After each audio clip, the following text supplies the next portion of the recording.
여러분 안녕하십니까? 이어서 춘천에서 전해드립니다.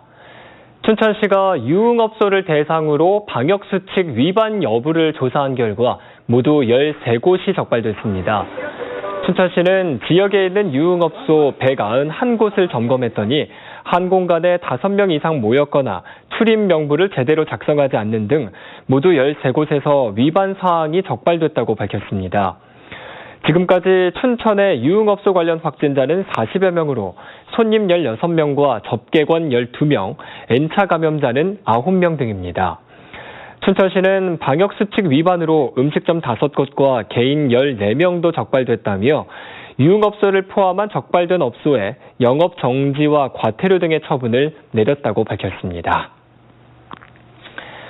강원도 일자리재단이 청년 구직활동 지원사업 2차 모집을 강원 일자리 정보망을 통해 오는 7일부터 18일까지 진행합니다. 신청 자격은 도내 주소지를 둔 만 18세부터 34세까지의 미취업 청년으로 기준 중위소득 120% 초과 150% 이하면 됩니다. 재학생은 마지막 학기 재학생만 신청이 가능합니다. 선정된 청년에게는 매월 50만 원씩 6개월 동안 최대 300만 원이 포인트로 지급돼 도서 구입비와 식비, 면접 활동비 등으로 사용할 수 있습니다. 문이과 통합 형태의 대학 수학능력 시험을 앞두고 첫 모의평가가 오늘 치러집니다. 강원도교육청은 오늘 고등학교 3학년 대상 2022학년도 대학 수학능력 시험 모의평가를 전국 동시 실시한다고 밝혔습니다. 이번 6월 모의평가는 2022학년도 대학 수학능력시험 기본 계획에 따라 국어, 수학, 직업탐구 영역은 공통과목과 선택과목 구조로 개편되고 사회과학탐구 영역은 계열의 구분 없이 최대 2개 과목 선택이 가능하며 제2외국어 한문 영역에 절대평가가 도입됩니다. 농지를 사놓고 경작하지 않는 소유자에 대한 청문 절차가 오는 25일 춘천시 농업기술센터에서 열립니다. 춘천시에 따르면 경작되지 않는 농지는 220필지 10만 4천여 제곱미터로 이들 농지의 소유자는 141명으로 나타났습니다. 서면이 111명으로 가장 많았고 남면 4명, 남산면 1명 등입니다. 춘천시는 청문 절차를 거쳐 처분 의무 대상으로 결정되면 1년 안에 반드시 농지를 팔아야 한다며 만약 매각하지 않으면 매년 공시지가의 20%에 달하는 이행 강제금이 부과된다고 밝혔습니다. 공직자 부동산 비리 의혹을 수사 중인 경찰이 강원도청 소속 현직 고위 공무원을 농지법 위반 혐의로 검찰에 불구속 송치했습니다.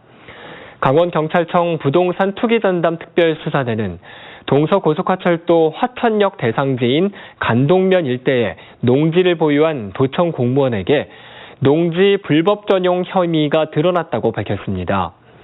당초 경찰은 해당 공무원이 내부 정보를 활용해 역세권 농지를 구매한 것으로 보고 수사를 벌였지만 관련 부서에 근무한 이력이 없어 부패방지 권익위법 위반 혐의는 적용되지 않았습니다.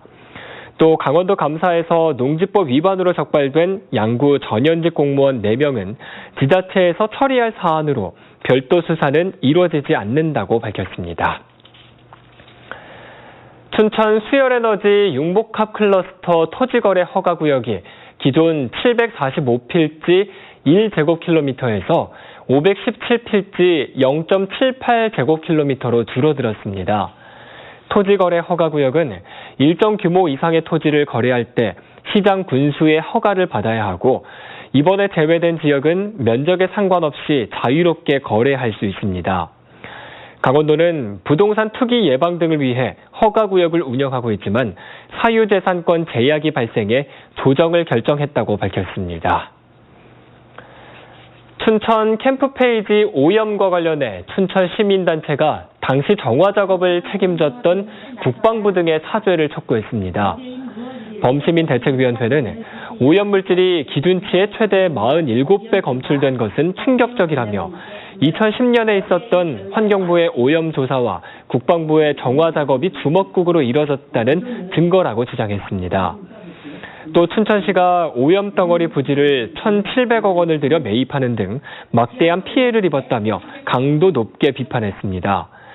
대책위는 국방부, 환경부의 사죄와 함께 시민들의 피해에 대한 보상이 이뤄져야 한다고 밝혔습니다. 지금까지 춘천에서 전해드렸습니다.